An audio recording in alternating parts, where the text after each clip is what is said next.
ನಮ್ಮ ಗವಿಸಂಪದ YouTube channel ಈಗ ದಾಸೋಹಂ ಎಂದು ಬದಲಾಗಿದೆ. ಇನ್ನು ಮುಂದೆ ಸಬ್ಸ್ಕ್ರೈಬ್ ಮಾಡಿ, ಲೈಕ್ ಮಾಡಿ ಹಾಗೂ ನಿಮ್ಮ ಕುಟುಂಬ ಮತ್ತು ನಿಮ್ಮ ಸ್ನೇಹಿತರಿಗೆ ಶೇರ್ ಮಾಡಿ ಮತ್ತು ನಿಮ್ಮ ಅನಿಸಿಕೆಗಳನ್ನು ಕಮೆಂಟ್ ಮೂಲಕ ತಿಳಿಸಿ. ಓಂ ಶ್ರೀ ಗುರು ಶಂಭುಲಿಂಗಾಯ ನಮಃ. ಜ್ಞಾನ ಪ್ರತಿಪಾದನ ಸ್ಥಳದ 24ನೇ ಪದ್ಯ. ಆವ ಪರಿಯ ಸುಖವ ಭಾವಿಸಿ ಬೇರೆಣಿಸಿದೊಡೆ ಜೀವ, ಪರಮಯೋಗದ ನಿಜವರಿದ ಅನುಭವಿಯ ಸುಖಕ್ಕೆ ಸರಿಯಾಣೆ.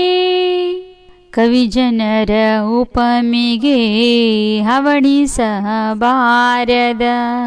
ನವಲಾವಣ್ಯದ ಜೌವನೆಯ ತವಕದ ರತಿಗೆ ಅನುಕೂಲ ಸುಸಾಧನೆ ನಿವಹವೆಸೆವ ಸುಖ ಮೊದಲಾದ ಆವ ಪರಿಯ ಸುಖವ ಭಾವಿಸಿ ಬೇರೆಣಿಸಿದೊಡೆ ಜೀವ, ಪರಮಯೋಗದ ನಿಜವರಿದ ಅನುಭವಿಯ ಸುಖಕ್ಕೆ ಸರಿಗಾಣೆ. ಮೇರು ಸಿಂಹಾಸನವು ಅಖಿಳ ದೇವ ಪರಿಚಾರಕರ ಅಣಿಮಾದಿಗಳೊಡನೆ ಭೂರಿ ಭುವನವ ಆಳುವ ತನವಿದು, ಕೈಸಾರಿರಲ್ವೊದಗುವ ಸುಖವಿಡಿದು ಆವ ಪರಿಯ ಸುಖವ ಭಾವಿಸಿ ಬೇರೆಣಿಸಿದೊಡೆ ಜೀವ, ಪರಮಯೋಗದ ನಿಜವರಿದ ಅನುಭವಿಯ ಸುಖಕ್ಕೆ ಸರಿಗಾಣೆ. ಸಾಕೆನಿಸದೆ ಸವೆಯದೆ ಬೇರೊಂದನು, ಬೇಕೆನಿಸದೆ ಕಡೆಯೊಳು ತನ್ನ ಜೋಕೆ, ಕುಂದದೆ ನಿರುಪಮ ಶಂಭುಲಿಂಗದೊಳು ಏಕಮೆನಿಪ ಸುಖವೊಂದು ಅಲ್ಲದೆ. ಆವ ಪರಿಯ ಸುಖವ ಭಾವಿಸಿ ಬೇರೆಣಿಸಿದೊಡೆ ಜೀವ, ಪರಮಯೋಗದ ನಿಜವರಿದ ಅನುಭವಿಯ ಸುಖಕ್ಕೆ ಸರಿಗಾಣೆ. ಬ್ರಹ್ಮಾನಂದಂ ಪರಮಸುಖದಂ ಕೇವಲಂ ಜ್ಞಾನಮೂರ್ತಿಂ, ದ್ವಂದ್ವಾತೀತಂ ಗಗನಸದೃಶಂ ತತ್ವಮಸ್ಯಾದಿಲಕ್ಷಂ, ಏಕಂ ನಿತ್ಯಂ ವಿಮಲಮಚಲಂ ಸರ್ವದೀ ಸಾಕ್ಷಿಭೂತಂ, ಭಾವಾತೀತಂ ತ್ರಿಗುಣರಹಿತಂ ಸದ್ಗುರುಂ ತಂ ನಮಾಮಿ. ಪ್ರಾತಸ್ಮರಣೀಯ ಪೂಜ್ಯಪಾದ ಸದ್ಗುರುಗಳ ಶ್ರೀ ಚರಣಾರವಿಂದಗಳಲ್ಲಿ ದಂಡೋತ್ ನಮಸ್ಕಾರಗಳನ್ನು ಸಮರ್ಪಿಸಿ, ಕ್ಷೇತ್ರಾದಿ ದೇವತೆಯಾದಂತಹ ಜಗದ್ಗುರು ಗವಿಸಿದ್ದೇಶ್ವರಪ್ಪಂಗಳ ಶ್ರೀ ಚರಣಾರವಿಂದಗಳಿಗೆ ನತಮಸ್ತಕನಾಗಿ ಜ್ಞಾನದಾಸೋಹದ ಪರಮ ಪವಿತ್ರವಾದ ಕೈಂಕರ್ಯದಲ್ಲಿ ಸದ್ಗುರುವಿನ ಭಜನೆಯನ್ನೇ ಮಾಡುತ್ತಾ ಸಂತೋಷವಾಗಿ ಜೀವನವನ್ನು ಗೈಯುತ್ತಿರುವಂತಹ ಪುಣ್ಯಾತ್ಮರೇ, ನಿಮ್ಮೆಲ್ಲರಿಗೆ ನನ್ನ ಶರಣಾರ್ಥಿಗಳು. ಏನಪ್ಪ ಇವತ್ತು ಏನ್ ಪದ್ಯಪ್ಪ ಇಂದ ನಿಜವರಿದ ಅನುಭವ ಸುಖಕ್ಕೆ ಸರಿಗ ಎಂತ ಪುಣ್ಯ ಅಂತಿದೆ. ಎಷ್ಟು ಜನ್ಮದ ಪುಣ್ಯಾರ ನಮಗ್ ಒಂದ್ ಸಾಥ್ ಕೊಟ್ಟಿರ್ಬೇಕು. ನಾವ್ ಏನ್ ಪುಣ್ಯ ಮಾಡಿರ್ಬಹುದು. ಕುಳಿತಲ್ಲೇ ಇಂತ ಮಹಾನ್ ತಾಯಂದಿರು ನಮಗ ಆಶೀರ್ವಾದ ಮಾಡ್ತಾರಂದ್ರ ಎಂತ ಪುಣ್ಯ. ಎಷ್ಟನೇ ಪದ ರೀಪ ಇದು? 24ನೇ. ಒಂದು ಪಲ್ಲವಿ ಮತ್ತು ಒಂದು ಪದ್ಯವನ್ನು ಒಂದ್ಸಲ ಓದಿ ಬಿಡಪ್ಪ.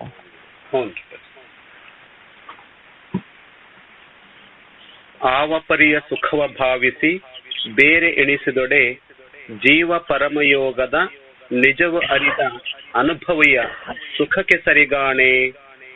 ಕವಿಜನರ ಉಪಮೆಗೆ ಹವಣಿಸಬಾರದ ನವಲಾವಣ್ಯದ ಜೌವನೆಯ ತವಕದ ರತಿಗೆ ಅನುಕೂಲ ಸುಸಾಧನ ನಿವಹದ ಎಸೆವ ಸುಖ ಮೊದಲಾದ ಆವಪರಿಯ ಸುಖವ ಭಾವಿಸಿ ಬೇರೆ ಎಣಿಸಿದೊಡೆ ಜೀವ ಪರಮಯೋಗದ ನಿಜವ ಅರಿದ ಅನುಭವಿಯ ಸುಖಕ್ಕೆ ಸರಿಗಾಣೆ.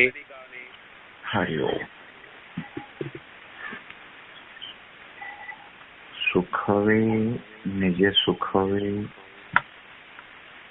ನಿಖಿಳವೆನಿಸದೆ ಎನ್ನೋಳು ಏಕಮುಖವಾಗಿ ತೋರೋ ಎಂಬ ಬೇಡಿಕೆಯನ್ನ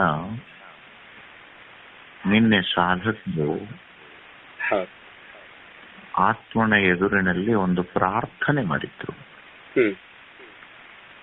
ನಿನ್ನಿನ ಪದ್ಯ ಏನದು? ಸುಖದ ಪ್ರಾರ್ಥನೆ. ದೃಷ್ಟಾಂತ ಏನು ಕೊಟ್ಟಿದ್ದೀವಿ ಅಂದ್ರೆ, ಮಳೆ ನೀರು ಹೊರನಾಳಿಗೆ ಗಟಾರು ಹಳ್ಳ ಹೊಳೆ ಆಗಿ ಹರಿದು ಹೋಗ್ತಿಯಲ್ಲ, ಹಾಗ್ ಬೇಡ, ನನಗೆ ಆತ್ಮ ಸುಖವನ್ನು ಮಾತ್ರ ನನಗೆ ಕರುಣಿಸು ಅಂತ ಹೇಳಿ ಆಗಲಿ ಅಥವಾ ಸುಖದ ಕಲ್ಪನೆಗಳನ್ನಾಗಲಿ ಗುರುಗಳು ಪಾಠವನ್ನು ಮಾಡಿದ್ರು. ಒಟ್ಟು 8 ಆನಂದಗಳಲ್ಲಿ ಮೊದಲಿನ 4 ಆನಂದಗಳು ಪ್ರಕೃತಿ ದತ್ತವಾಗಿ ಅಂತ ಹೇಳಿದ್ದೆ ನಾನು ನಿಮಗೆ. ಈಗ ವಿಷಯಾನಂದ ಆಗಲಿ ನಿದ್ರಾನಂದ ಆಗಲಿ ಅವಕ್ಕೇನ್ ನಮ್ಮ ಅವಶ್ಯ ಏನದ ಹೇಳಿ? ಅವು ಪ್ರಕೃತಿ ದತ್ತವಾಗಿ ಬರ್ತಾವೆ.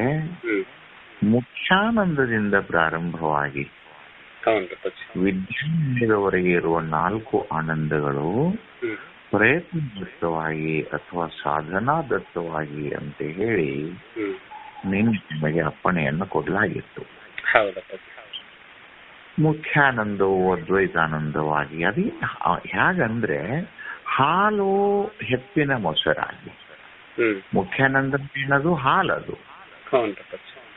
ಹಾಲೇನಾಯ್ತು? ಹೆಪ್ಪಿನ ಮೊಸರಾಯ್ತು. ಹೆಪ್ಪಿನ ಮೊಸರೇ ಬೆಣ್ಣೆ ಆಯ್ತು. ಬೆಣ್ಣೆ ತುಪ್ಪವಾಯ್ತಲ್ಲದೆ ತುಪ್ಪವು ನೇರವಾಗಿ ಬಂತ? ನೇರವಾಗಿ ಬರುತ್ತಾ? ಇಲ್ಲ, ತುಪ್ಪ ನೇರವಾಗಿ ಬರೋದಿಲ್ಲಲ್ಲ, ಬರಂಗಿಲ್ಲ. ಹಾಲು ತುಪ್ಪವಾಗಬೇಕಾತಂದ್ರೆ ಅದಕ್ಕೆ 4 ಪ್ರೊಸೆಸ್ ಇದ್ದಾವಲ್ಲಿ. ಹಾಲನ್ನು ಕಾಯಿಸೋದು, ಹಿಪ್ಪನ್ನ ಹಾಕೊಳ್ಳೋದು, ಎಣ್ಣೆಯಾಗಿ ಕಡಿಯೋದು, ತುಪ್ಪವಾಗಿ ಕಾಯಿಸೋದು. ಒಂದು ಸಾರಿ ತುಪ್ಪ ಆಯ್ತು ಅಂದ್ರೆ ಮರಳಿ ಎಂದಾದ್ರೂ ಒಪ್ಪಾಗಿ ಅದು ಹಾಲಾದೀತೆ? ಇಲ್ಲ. ಮೊಸರಾದೀತೆ? ಇಲ್ಲ. ಕೆಟ್ಟೀತೆ? ಇಲ್ಲ. ಅದಕ್ಕಿಂತಲೂ ಪವಿತ್ರವಾದ ಇನ್ನೊಂದು ಹಾಲಿನ ಪ್ರಾಡಕ್ಟ್ ಇದ್ದೀತೆ? ಇಲ್ಲ. ಇಲ್ಲ. ಹೌದ್ರಿ? ಹೌದು. ಹಾಗೆ ಆ ವಿದ್ಯಾನಂದ ಪಡೆದ ಮಹಾನುಭಾವನ ಆ ಅಂತಸ್ಥಿತಿ, ಆ ವಿದ್ಯಾನಂದ ಪಡೆದ ಮಹಾಪುರುಷನ ಮನೋಸ್ಥಿತಿ, ಅದು ಇನ್ನು ಎದಕ್ಕಾರ ಹೋಲ್ಸಕ್ ಆಗುತ್ತಾ? ಇಲ್ಲ. ಅದನ್ನ ಇಲ್ಲ. ಆ ತುಪ್ಪವನ್ನ ಇದ್ರ ಯಾವ್ದಕ್ಕಾರ ಹೋಲಿಸ್ರಿ ನೋಡೋನು? ಮಜ್ಜಿಗೆರ ಹೋಲಿಸ್ರಿ, ಮೊಸರಿಗೆರ ಹೋಲಿಸ್ರಿ, ಬರಂಗಿಲ್ಲ. ಇನ್ನು ಯಾಕೆ ಹೋಲಿಸಿದ್ರೆ ತುಪ್ಪದ ಹೋಲಿಕೆ ತುಪ್ಪವೇ ಹೊರತು ಇನ್ನೇನಾದ್ರೂ ಹೋಲಿಸ್ಲಿಕ್ಕೆ ಆದೀತಾ? ಇಲ್ಲ. ಅಂದ್ರೆ ಆ ವಿದ್ಯಾನಂದದ ವೈಭವ, ಆ ವಿದ್ಯಾನಂದದ ಕೊನೆಯ ವಿದ್ಯಾನಂದ ಏನದಲ್ಲ, ಆ ವಿದ್ಯಾನಂದದ ಎದುರುಗಡೆ ಲೋಕದಲ್ಲಿರೋ ಎಲ್ಲ ಆನಂದಗಳು ಇವು ತೃಣ ಸಮಾನ. ಈಗ ಹಾಗೆ ಇನ್ನೊಂದು ಸುಮ್ಮನೆ ಒಂದು ದೃಷ್ಟಾಂತ ನೋಡಿ. ಎವರೆಸ್ಟಿನ ನೆತ್ತಿ ಮೇಲೆ ಹತ್ತಿ ನಿಂತೀರಿ ಅಂತ ಇಟ್ಕೊಳ್ರಿ. ಎವರೆಸ್ಟಿನ ನೆತ್ತಿ ಮೇಲೆ ಹತ್ತಿ ನಿಂತಾಗ ಕೆಳಗಿರೋ ಚಿಕ್ಕ ಪುಟ್ಟದ ಗುಡ್ಡಗಳು ನಿಮ್ಗೆ ಲೆಕ್ಕಕ್ಕೆ ಉಂಟೆ? ಇಲ್ಲಪ್ಪ, ಲೆಕ್ಕಕ್ಕೆ ಉಂಟೆ?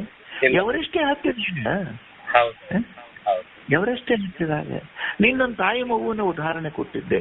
ಕಳೆದುಕೊಂಡಂತ ಮಗು ತಾಯಿಯ ಮಡಿಲನ್ನು ಸೇರಿದಾಗ ಬೇರೆ ತಾಯಂದಿರನ್ನು ಅಪೇಕ್ಷಿಸಬಹುದೇ? ಇಲ್ಲ. ಬೇರೆ ಏನಾದ್ರೂ ಅದು ಬೇಕಾದೈತೆ ಅದಕ್ಕ? ಇಲ್ಲ. ನೋಡಿ, ಯೋಚನೆ ಮಾಡಿ. ಹೀಗೆ ವಿದ್ಯಾನಂದ ಪಡೆದ ಮಹಾಪುರುಷ ಏನಿದ್ದಾನಲ್ಲ, ಆ ಭಾಗ್ಯವಂತ ಏನಿದ್ದಾನಲ್ಲ, ಮುಖ್ಯಾನಂದದಿಂದ ಅವನ ಸಾಧನೆ ಪ್ರಾರಂಭ ಆಗ್ಯದ. ಹಾಗೆ ಅದ್ವೈತಾನಂದದಲ್ಲಿ ನೆಲೆ ನಿಂತಿದ್ದಾನ.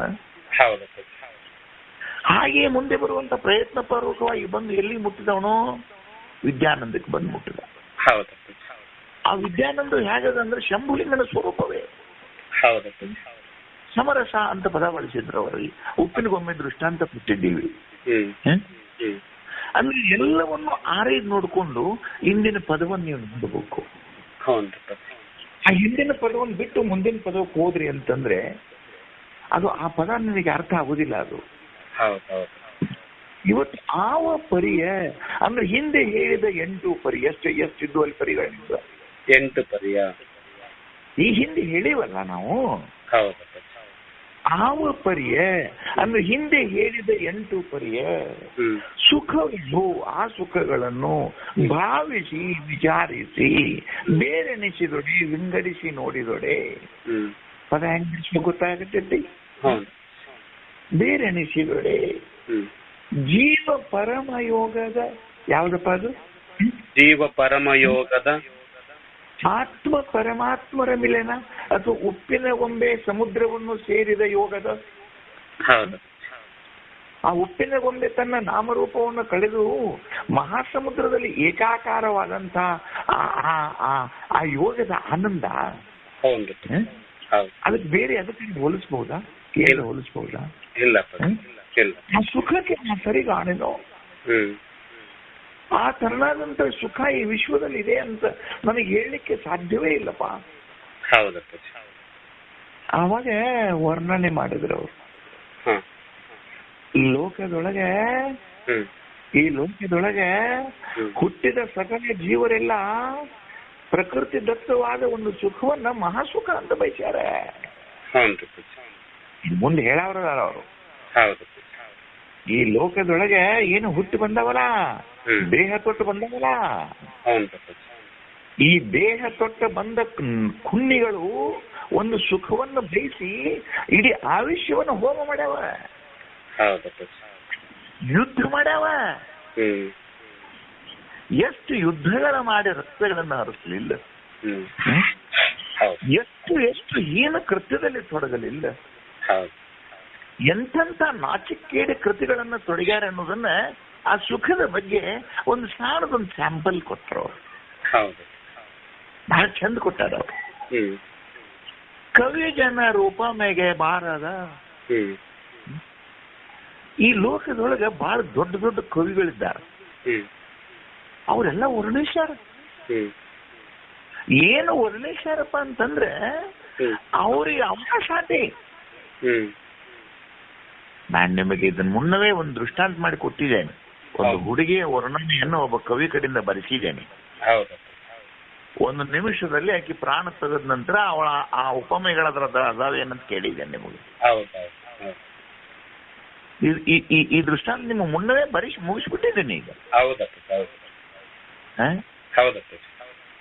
ಲೋಕದಲ್ಲಿ ಏನು ಹೋಲಿಸ್ತಾರೆ, ಏನು ಹೋಲಿಸ್ತಾರೆ, ಏನು ಕಣ್ಣು ಎಂದಾರ ಮೀನಾದಾವೇನ, ಮೂಗೇನಾರ ನಾಚಿಕೆ ಸಂಪಿಗೆ ಆದೀತೇನ, ಮುಖ ಎಂದರ ಕಮಲ ಆದೀತೇನ ಎಂದರ ಸಾಧ್ಯ ಇದು ಇಲ್ಲ. ಬಹಳ ಚಂದ ಶಿವಕಾರುಣ್ಯ ಸ್ಥಳದಲ್ಲಿ ಕೊನೆಯ ಪದದಲ್ಲೇ ಬಹಳ ಚಂದ ಒಂದು ಮಾತು ಬಾರಿ ಚುಚ್ಚಿದ್ದಾರೆ ಅಲ್ಲಿ. ಒಂದು ನೀವು ನೋಡ್ಬೇಕು ಅವನ್ನ, ನೀವು ನೋಡ್ಬೇಕು ಅವನ್ನ. ಅಲ್ಲಿ ಕೋಗಿಲೆ ಚೆಲ್ಲುವ ಕೋಗಿಲೆ ಅಂತ ಒಂದು ಪದ ಅದು, ಶಿವಕಾರುಣ್ಯ ಸ್ಥಳದ ಕೊನೆಯ ಪದ ಅದು. ಅಲ್ಲಿ ಬರದ 4ನೇ ನುಡಿಯಲ್ಲಿ ನಿಜಗೊಂಡ್ರು ಹಿಂಗ್ ಚೂರಿ ತಗೊಂಡು ಕತ್ತಕನ ಚುಚ್ಚಿದ್ದಾರೆ. ಹಿಂಗೊಂದು ಹೆಂಗ್ ಚುಚ್ಚಾರ ಅಂದ್ರೆ, ಮಂಗಳ ರವದೊಳು ಅಣಂಗನ ಬಣ್ಣಿಸೆ ಅದು ಭಂಗವಲ್ಲವೇ ನೋಡು ಕೋಗಿಲೆ. ಮಂಗಳ ಅಂದ್ರೆ ಸುಂದರ ಸುಂದರವಾದ, ರವಗಳು ಅನ್ನೋ ಶಬ್ದದಿಂದ, ಅಣಂಗನ ಅಂದ್ರೆ ಕಾಮವನ್ನ, ಅಣಂಗ ಅಂದ್ರೆ ಯಾರು? ಕಾಮ. ಕಾಮನನ್ನ ಬಣ್ಣಿಸಿದ ಲೋಕ. ಕೋಟಿ ಕೋಟಿ ಕಾದಂಬರಿಗಳು ಬಂದು ಏನ್ ಬರ್ದು ಕೋಟಿ ಕೋಟಿ ಸಿನಿಮಾಗಳು ಬಂದು ಏನ್ ತೋರಿಸಿದ್ರು ಅವರು? ಏನ್ ತೋರಿಸಿದ್ರು? ಗಂಡು ಹೆಣ್ಣಿನ ರಚಿತವಕದ ಅನುಕೂಲತೆ, ಕಾಮನದ ವರ್ಣನೆಗಳು, ಕಾಮಸಿನಿಮಾಗ ಆದ ಕ್ರೋಧದ ವರ್ಣನೆಗಳು. ಇದನ್ನ ಬಿಟ್ಟು ಏನ್ ತೋರ್ಸ್ಯಾವ ಹೇಳ್ರಿ ಅವು? ಏನ್ ತೋರ್ಸ್ಯಾವ? ಅದನ್ನ ನಿಜಗೊಂಡ್ರು ಓದ್ತಾರೆ ಅದನ್ನ. ಮಂಗಳ ರಮಗಳು ಅನಂಗನ ಬಣ್ಣಿಸೆ ಅದು ಭಂಗವಲ್ಲವೇ, ಅದು ನಿನಗೆ ತಪ್ಪಾಗಿ ಕಾಣುವುದಿಲ್ವೇ? ಭಂಗ ಅಂದ್ರೇನು? ನಿನಗೆ ನಾಚಿ ಬರುವುದಿಲ್ವೇ? ಈಗೇನ ಆ ಕಾಮನ ವರ್ಣನೆಗೆ ಬಳಸಿದಿರ, ಅದನ್ನ ಭಕ್ತಿ ಪೂರ್ವಕವಾಗಿ ಸರ್ವ ಮಂಗಳೆಯ ಅರಸನ, ಯಾರನ್ನ ಆಡ್ಬೇಕಾಗಿತ್ತು ನೀನು? ಯಾರನ್ನ ಆಡ್ಬೇಕಾಗಿತ್ತು? ಸರ್ವ ಮಂಗಳೆಯಾದಂತ ಅರಸನಾದಂತ ಶಿವನನ್ನ ಕುರಿತು ರಚಿಸಿದ್ದಂದ್ರೆ ನಿನಗೆ ಶಿವ ಸಾಹಿತ್ಯ ಸಿಗ್ತಿತ್ತಲ್ಲೋ ಮೂರ್ಖ. ಯಾತಕ್ಕೆ ಜೀವನ ಹಾಳು ಮಾಡ್ದೋ? ಎದಕ್ಕೆ ಜೀವನ ಹಾಳು ಮಾಡ್ದೋ? ಏನ್ ನಿನ್ನ ಪೆನ್ನು, ಏನು ನಿನ್ನ ಮಸಿ, ಎಷ್ಟು ಜನರ ತಲೆ ಕೆಡಿಸಿದಿ, ಎಷ್ಟು ಜನ ಜಗತ್ತಿನಲ್ಲಿ ಹಾಳಾಗಿ ಹೋತು. ಏನಾರ ಅದು ಶಾಶ್ವತವಾಗಿ ನಿಂತೆ? ಇಲ್ಲ. ಅದರ ಮುಕ್ತಾಯದಲ್ಲಿ ಎಂದಾದ್ರೂ ನಿನಗೆ ಸುಖ ತೋರಿತೆ? ಯಾವ್ದಾದ್ರೂ ಸುಖಾಂತ ಆದಂತ ದೃಷ್ಟಾಂತ, ಸುಖಾಂತ ಆದಂತ ಸಂಸಾರವನ್ನು ತೋರಿಸೋ ಇಲ್ಲ ಅಂತ ಬೈದಿಲ್ಲ ಅಲ್ಲಿ. ಅದನ್ನ ಇಲ್ಲಿ ಬರೆಯಕತ್ತಾರ ಅವ್ರೀಗ. ಯಾವ ಕವಿಗಳು ಏನು ಉಪಮಾನ ಕೊಟ್ಟು ಏನು ತಿರಿಲಗ ಹೋಗದ 10 ಪುಟ ಬಿಟ್ಟು 20 ಪುಟ ಬರೆದ್ರು ಕೂಡ ಏನು ಬರೆದ್ರು, ನೀವು ಏನ್ ಬರ್ದಿರಿ?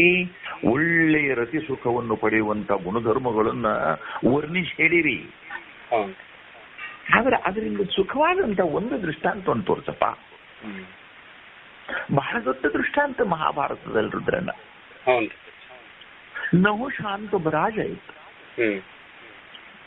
ಆ ನಹುಷನ ಮಗನ ಹೆಸರು ಯಯಾತಿ. ಆ ಕಾಲದ ಬಹಳ ಸುಂದರವಾದ ದೊರೆ. ಶೂರತೆ, ಸಮೃದ್ಧತೆ, ಲಾವಣ್ಯತೆ, ಯೌವನತೆ, ರೂಪತೆ, ಅಷ್ಟು ಗುಣಗಳನ್ನು ಹೊಂದಿದ ಅಷ್ಟು ಸೌಂದರ್ಯವಂತನಾದಂತಹ ದೇವೇಂದ್ರನೇ ಭೂಮಿಗೆ ಇಳಿದು ಬಂದಾನೇನೋ ಅನ್ನುವಂಗ ವರ್ಣನ ಮಾಡ್ಯಾರವರು. ಅಂಥ ಯಯಾತಿಗೆ 2 ಹೆಂಡ್ರು. ಯಯಾತಿ ಹೆಸರು ಬಹಳ ಎಲ್ಲರೂ ಬಹಳ ಪರಿಣಾಮಕಾರಿಯಾದ ಹೆಸರದು.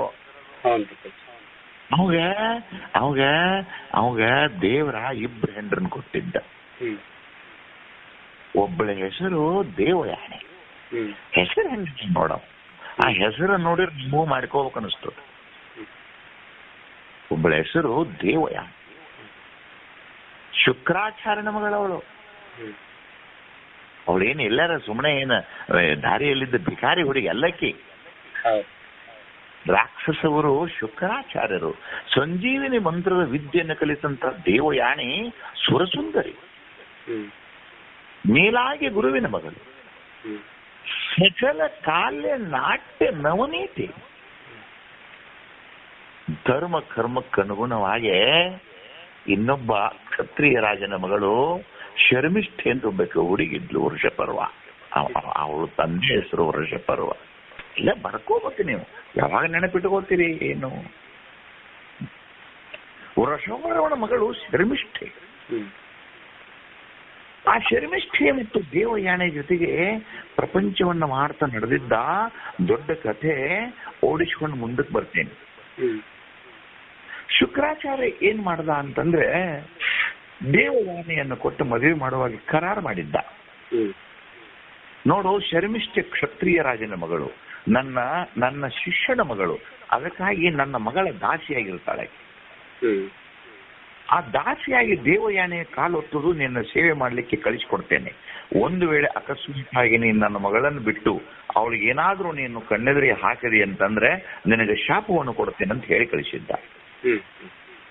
ಗುರುವಿಗೆ ಅಂಜಿ ಯಯಾತಿ ದೇವಯಾನಿ ಜೊತೆಗೆ ಜೀವನ ಮಾಡ್ಕೋತ ಕಾಲ ಗರ್ಭದಲ್ಲಿ ಯಯಾತಿಯ ಮನಸ್ಸು ಶರ್ಮಿಷ್ಠೆಯ ಕಡೆಗೆ ನಟ್ಟು ಬಿಟ್ಟಿತ್ತು.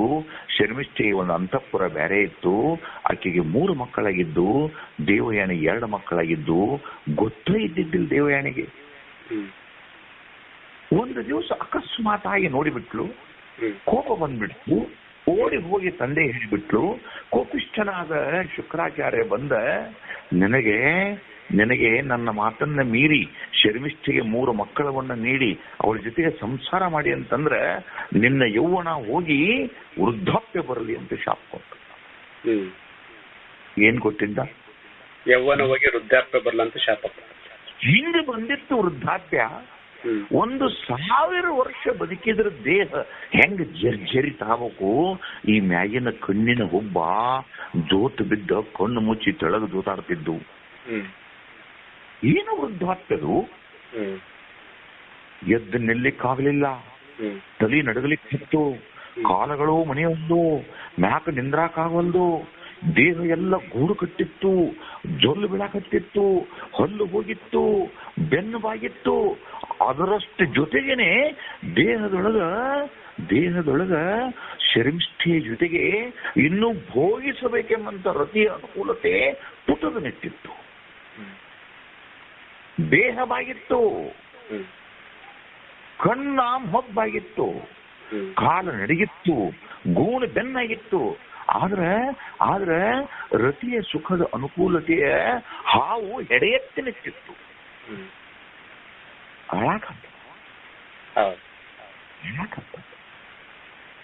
ತಗೊಂಡು ಮಾವನಾದ ಶುಕ್ರಾಚಾರ್ಯನನ್ನ ಕೇಳಿದ, ಗುರುವೇ ಕ್ಷಮೆ ಮಾಡಿ, ನನಗೇನಾದ್ರೂ ಶಾಪವನ್ನು ಕೊಡು.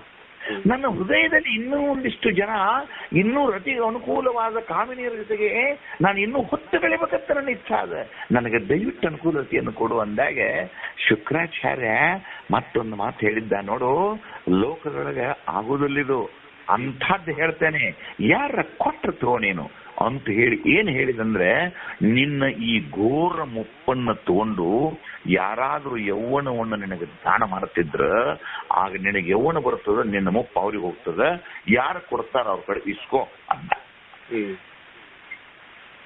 ಆಗಾರ ಯಯಾತಿಗೆ ನಾನು ಇದನ್ನ ಬೇಡಬೇಕು, ಇದನ್ನ ಬೇಡಬಾರದು ಅನ್ನೋ ವಿಚಾರ ಬರಬೇಕು. ಬೇಡ, ಡಂಗರ ಬಡಿಸಿದ. ಯಾರು ಈ ಹಣ್ಣು ಯೌವನವನ್ನ ಯಾರಾದ್ರೂ ನೀವು ತಗೊಂಡ, ನಿಮ್ಮ ಮುಪ್ಪನ್ನ ತಗೊಂಡ ನಿಮ್ಮ ಯೌವನವನ್ನ ಕೊಡ್ತಿದ್ರೆ ನಿಮಗೆ ರಾಜ್ಯ ಕೊಡ್ತೀನಿ ಅಂತ ಡಂಗರ ಬಡಿಸಿದ್ರು. ಯಾರು ಬರ್ತಾರೆ?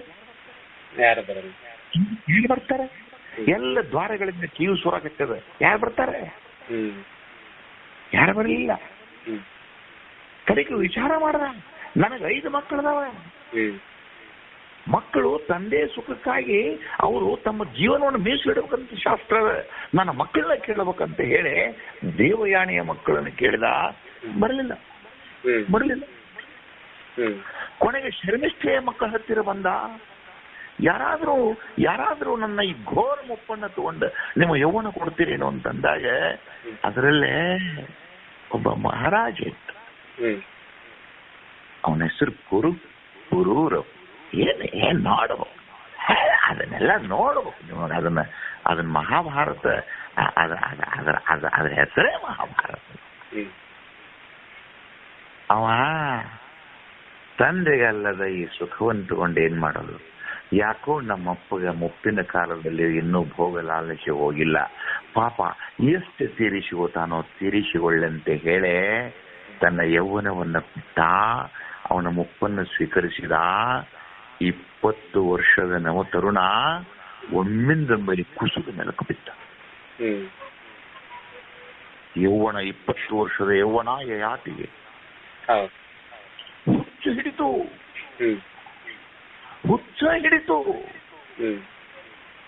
ಯಾವ ಕಾಲಕ್ಕೆ ಏನಾಕತ್ತು ಬೇಡ ಅಂತೇಳಿ ಆ ಯೌವನದ ಭರಾಟೆಯೊಳಗ ಮತ್ತೆ ಕಾಮ ಕೇಳಿ ತೊಡಗದ.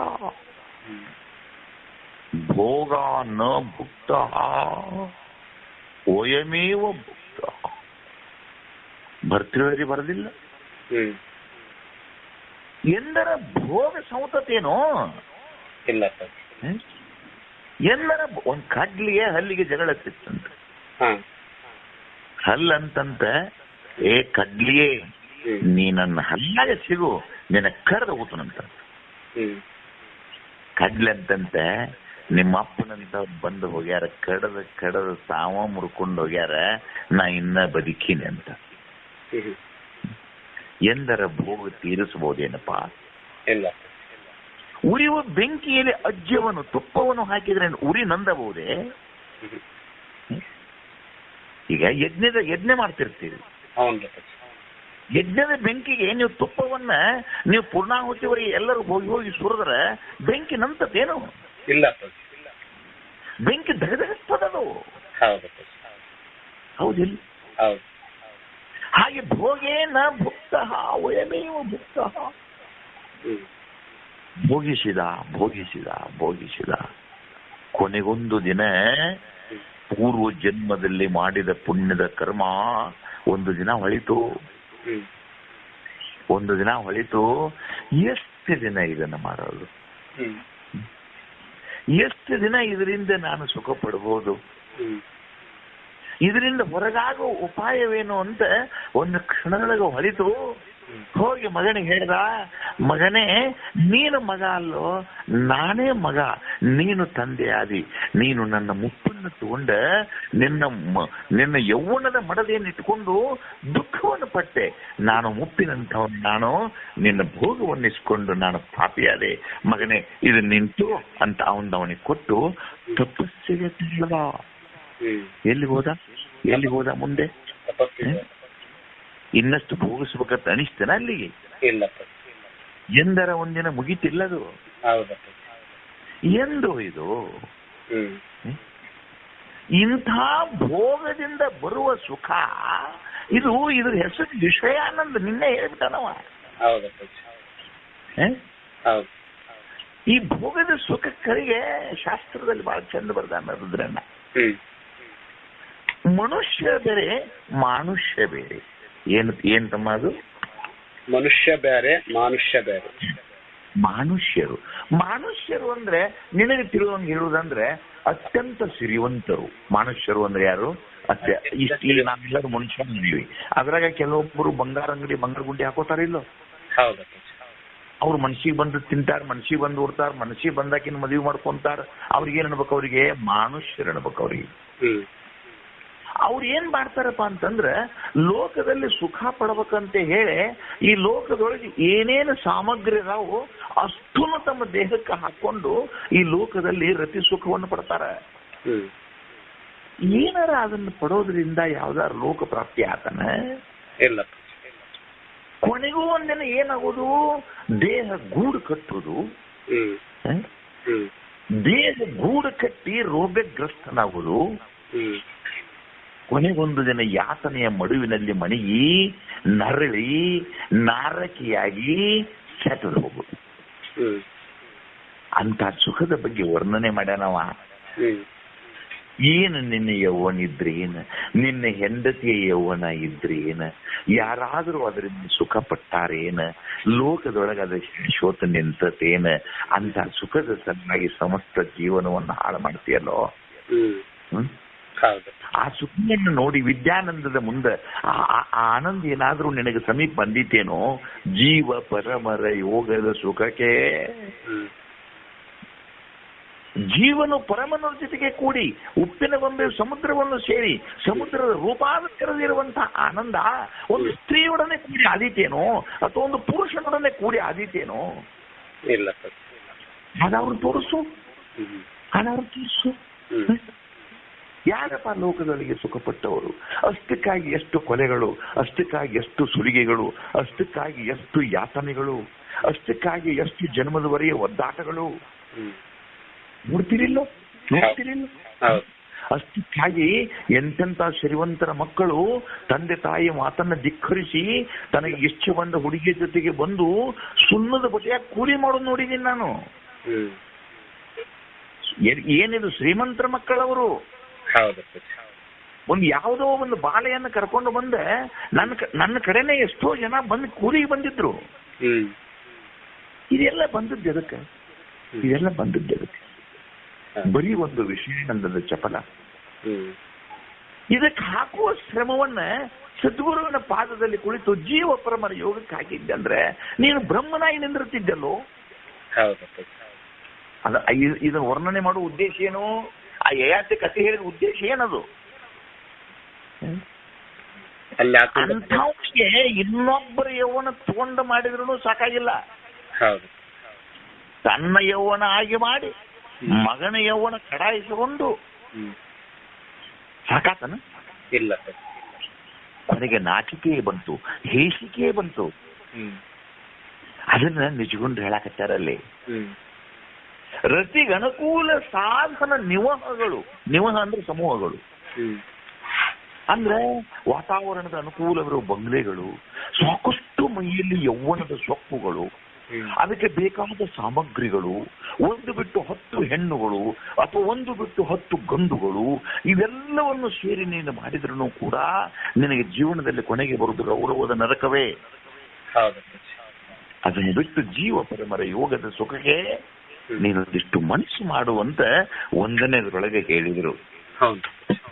ಈ ಆನಂದದ ವಿಷಯಾಂಗಗಳನ್ನ ಬಹಳ ಚೆನ್ನಾಗಿ ಉಪನಿಷತ್ತಿನಲ್ಲಿ ಪುರಾಣಗಳಲ್ಲಿ ವರ್ಣನೆ ಮಾಡಿದ್ದಾರೆ. ಇವನು ಮೊದಲನೇದ್ದು ಬರುವುದು ಯಾವ್ದಪ್ಪ ಇಷ್ಟೊತ್ತಕ್ಕ ಹೇಳಿದ್ದು ಮಾನುಷಾನಂದ. ಮಾನುಷಾನಂದವನ್ನು ಬಿಟ್ಟು ಅಕಸ್ಮಾತ್ ನೀನು ಪುಣ್ಯವನ್ನು ಮಾಡಿ ಇನ್ನೇನು ಮುಂದಿನ ಲೋಕಕ್ಕೆ ಹೋಗಿದ್ದೆ ಅಂದ್ರೆ ಮಾನುಷ್ಯ ಗಂಧರ್ವಾನಂದ. ಮಾನುಷ್ಯ ಗಂಧರ್ವಾನಂದ ಅಂದ್ರೆ ಮನುಷ್ಯರಿಗೆ ದೇವಲೋಕದ ಗಂಧರ್ವರು ಭೂಲೋಕಕ್ಕೆ ಕ್ರೀಡೆಗಾಗಿ ಬಂದು ಮನುಷ್ಯರ ಜೊತೆಗೆ ಭೋಗ ಕೊಡ್ತಾರಲ್ಲ, ಅದಕ್ಕೆ ಮಾನುಷ್ಯ ಗಂಧರ್ವ. ಏನ್ ಮಾಡುತ್ತೆ ಹೇಳ್ಬೇಕಂದ್ರೆ ಬಿಡುವ ನೋಡಿದ್ರು. ವಿಶ್ವಾಮಿತ್ರ ಮೇನಕೆಯರ ಕಥೆ ನೆನಪತ್ತಿಲ್ಲ? ಶಕುಂತಲೆಯ ಜನನದ ಕಥೆ ಹೇಳಿನಿಲ್ಲ ಹಿಂದೊಮ್ಮೆ? ಅಂದ್ರೆ ವಿಶ್ವಾಮಿತ್ರರು ಮನುಷ್ಯರು, ಮೇನಕೆ ಗಂಧರ್ವೆ. ಆ ಗಂಧರ್ವೆ ಆದ ಮೇನಕೆ ಜೊತೆಗೆ ವಿಶ್ವಾಮಿತ್ರನೆಂಬ ಮನುಷ್ಯನು ಕೂಡಿ ಶಾಕುಂತಲೆಯನ್ನು ಹಡದ್ರಲ್ಲ, ಅದಕ್ಕೆ ಮಾನುಷ್ಯ ಗಂಧರ್ವಾನಂದ ಅಂತ. ಮೊದಲನೇದು ಯಾವ್ದಪ್ಪ? ಮಾನುಷ್ಯಾನಂದ ಅಂದ್ರೆ ಮನುಷ್ಯರು ಕೂಡಿ ಪಡೆಯುವ ಆನಂದಗಳು. 2ನೇದು ಯಾವುದು? ಮಾನುಷ್ಯನು ಗಂಧರ್ವರು ಕೂಡಿ ಪಡೆಯುವ ಆನಂದ, ಮಾನುಷ್ಯ ಗಂಧರ್ವಾನಂದ. ಅದನ್ನು ದಾಟಿದ ಆನಂದ ಯಾವುದು ಅಂದ್ರೆ ದೇವಗಂಧರ್ವಾನಂದ. 3ನೇದು ಯಾವ್ದಪ್ಪ? ದೇವಗಂಧರ್ವಾನಂದ. ಇವು 10 ಅದಾವ. ಮತ್ತ ನಿನ್ನ ಗಂಟೆ ಹೇಳಿ ನೀವು 10 ಕೂಡ್ರಿ 18 ಅಕ್ಕವ. ದೇವಗಂಧರ್ವಾನಂದ. ದೇವಗಂಧರ್ವ ಅಂದ್ರೇನು? ದೇವತೆಗಳು ಗಂಧರ್ವರು. ಅಂದ್ರ ದೇವೇಂದ್ರನು ಅದೇನು ಅವ್ರೇನ್ 4 ಮಂದಿ ಯಾರ್ಯಾರು ಹೇಳ್ತಾರಲ್ಲ, ಅವ್ರ ಮೇನಕ್ಕೆ, ಊರ್ವಶಿ, ಅವು ಇವು ಅಂತ ಹೇಳಿ, ಅವರ ಜೊತೆಗೆ ಕೂಡಿ ಪಡೆಯುವ ಆನಂದಕ್ಕೇನಂತಾರ? ದೇವಗಂಧರ್ವಾನಂದ ಅಂತ. ಮಾನುಷ್ಯಾನಂದದಕ್ಕಿಂತಲೂ 100 ಪಟ್ಟು ಮಿಗಿಲಾದದ್ದು ಮಾನುಷ್ಯ ಗಂಧರ್ವಾನಂದ. ಅಂದ್ರೆ ರೇಸ್ ಟು 100 ಟೈಮ್. ಮಾನುಷ್ಯ ಗಂಧರ್ವ ಆನಂದ ಇಂಟು ರೇಸ್ ಟು 100 ಟೈಮ್ ದೇವಗಂಧರ್ವಾನಂದ. ದೇವಗಂಧರ್ವ ಆನಂದದ ನಂತರದಲ್ಲಿ ಈ ಪಿತೃಲೋಕಾನಂದ ಅಂತ ಒಂದು ಆನಂದದ. ಅಂದ್ರೆ ಈಗ ನನ್ನ ತಾಯಿ ತಂದೆ ತೀರ್ಕೊಂಡಾರ ತಿಟ್ಕೋ, ಈಗ ನಾನು ಈ ಭೂಮಿ ಮೇಲೆ ಈಗ ಅದೀನಿ. ಈಗ ಮುಂದೊಂದು ದಿನ ನಾನು ಎಲ್ಲ ಯಜ್ಞಾಧಿಕ ಕರ್ಮಗಳನ್ನು ಮಾಡಿ ನನ್ನ ದೇಹವನ್ನು ಬಿಟ್ಟು ನನ್ನ ತಾಯಿ ತಂದೆಗಳು ಇರುವ ಪಿತೃಲೋಕಕ್ಕೆ ಹೋಗಿ ನಾನು ಮೊದಲಿನ ನನ್ನ ತಾಯಿಯನ್ನು ಸೇರಿನಂದ್ರೆ ಆಗಾಗುವ ಆನಂದ. ಇದಕ್ಕೇನಂತಾರೆ? ಇವಕ್ಕ ಪಿತೃಲೋಕಾನಂದಗಳು. ಪಿತೃಲೋಕಾನಂದ ಗೊತ್ತಾಗ್ತೋ ಇಲ್ಲೋ? ಈಗ ನಮ್ಮಪ್ಪ ನಮ್ಮವ್ರು ತಿರ್ಕೊಂಡ್ರೆ ತಿಟ್ಕೋ, ಅವ್ರು ಒಂದು ಲೋಕದಲ್ಲಿ ಇದ್ದಾರೆ. ಈಗ ಅವ್ರು ತಿರ್ಕೊಂಡ ನಂತರ ನಾನು 40-50 ವರ್ಷ ಬದುಕಿದೆ ಇಲ್ಲಿ.